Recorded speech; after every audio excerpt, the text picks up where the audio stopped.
Cuando era un niño, no había nada que comer. Yo era el mayor de 5 hermanos, así que era mi deber asegurarme de dejar que mis hermanos y hermanas comieran antes que yo. La guerra estaba avanzando lentamente desde la costa, y a medida que se estrechaba, nuestra comida se escaseaba. Los animales huían del área o eran sacrificados y consumidos debido al pánico de las demás familias en nuestra villa. Madre era una mujer sabia y precavida, así que esperamos hasta el otoño para sacrificar nuestras 2 gallinas, cuando la grama y la corteza de los árboles se había vuelto muy difícil de encontrar o incomestibles. Las demás familias sabían que teníamos gallinas, y madre se quedaba despierta toda la noche, cada noche, para cuidarlas. Cuando las gallinas no eran más que huesos, y los huesos se habían vuelto quebradizos y porosos por las muchas sopas de madre, ella nos mandó a mí y a 2 de mis hermanos a recolectar insectos y ratones de campo para la cena. Estábamos hambrientos, pero no del todo famélicos, hasta una mañana que nos levantamos ante la primera nevada y ya no quedaba nada con vida para comer. Madre comenzó a considerarlo inevitable. Quizá debía ir a la costa y venderle el reloj de bolsillo de su padre a uno de los soldados ebrios pero bien remunerados. Era la única cosa valiosa que nos quedaba y la única reliquia de la familia que madre me podía heredar. Yo no quería que se fuera. Tenía miedo de que la guerra nos alcanzara mientras ella no estaba, y era demasiado joven y demasiado débil como para proteger a mis hermanos menores. Le rogué que se quedara, pero insistió en que todo estaría bien y prometió volver antes de que la semana terminara. Tenía mucho miedo, y cuando madre estaba afuera preparando su bolsa, aplasté el reloj de bolsillo bajo mi zapato y lo coloqué de vuelta en el escritorio medio podrido. Madre lloró por días. Mis hermanos hicieron su mejor esfuerzo por reconfortarla mientras la veía pelando el cuero de sus botas para hervirlo como cena. La noche siguiente, madre encontró una rata muerta e hirvió la enfermedad usando la nieve virgen de la noche anterior. Y el día siguiente llenó nuestras barrigas con huesos de rata y más nieve derretida. Mi hermanito pequeño, Albert, nos mantuvo a todos despiertos esa noche llorando por su hambre. Rogaba por todas las cosas que solíamos comer cuando teníamos cosechas y animales, estofado de carne, panecillos blancos, maíz suculento y cordero condimentado. Hizo que todos nuestros estómagos gruñeran y nos torturaran, y terminé pidiéndole que guardara silencio mientras madre sollozaba desde su habitación. Acaricié el cabello de Albert por horas.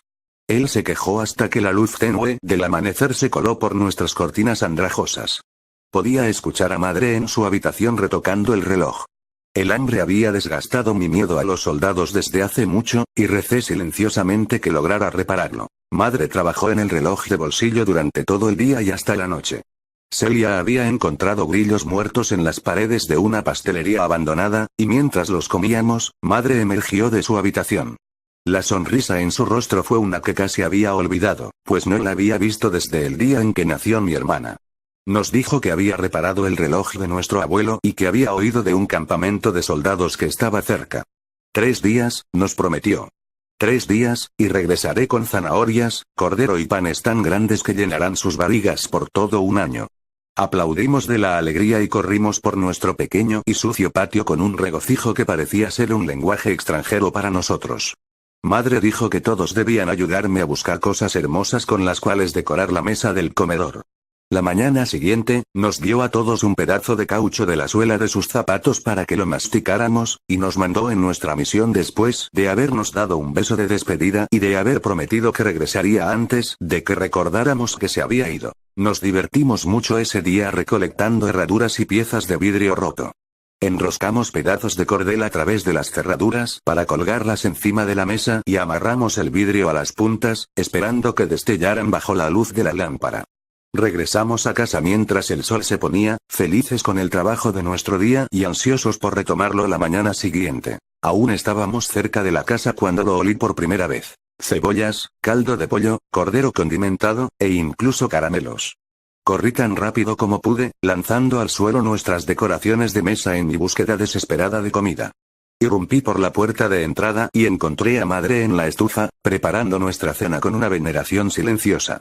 Le extendí mis brazos y su sonrisa me dio a entender que había tenido éxito. La abracé con más fuerza y me senté en la mesa mientras mis hermanos y hermanas llegaban por la entrada. Se sentaron en sus lugares rápidamente, con miradas hambrientas y expectantes en sus rostros mientras madre traía una bandeja humeante de cordero condimentado.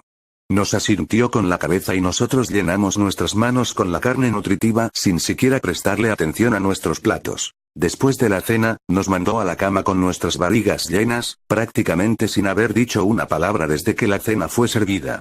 Comimos nuestra ración la noche siguiente, y luego la siguiente y la siguiente.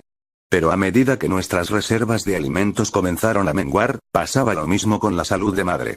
Cada día nuevo la desgastaba más, hasta que mis hermanos y yo quedamos peleando por sobras de carne cruda mientras madre yacía débil y marchita en su alcoba. La primera noche que volví a pasar sin comida fue la noche que el éter feliz y brumoso comenzó a alzarse y mis recuerdos de los días anteriores se tornaron confusos. Recordaba que el cordero condimentado que había comido con tanta ferocidad en realidad había estado enfermizamente dulce, y que los acompañamientos que había olido desde la distancia nunca fueron parte del festín. No podía recordar que madre hubiera comido algo en todos los días desde su regreso. En vez de ello, se quedaba sentada junto a nosotros en la mesa, en silencio, contemplando la pila de carne gris que consumíamos con tanto fervor. Atemorizado y hambriento, no pude dormir hasta las horas más oscuras de la noche.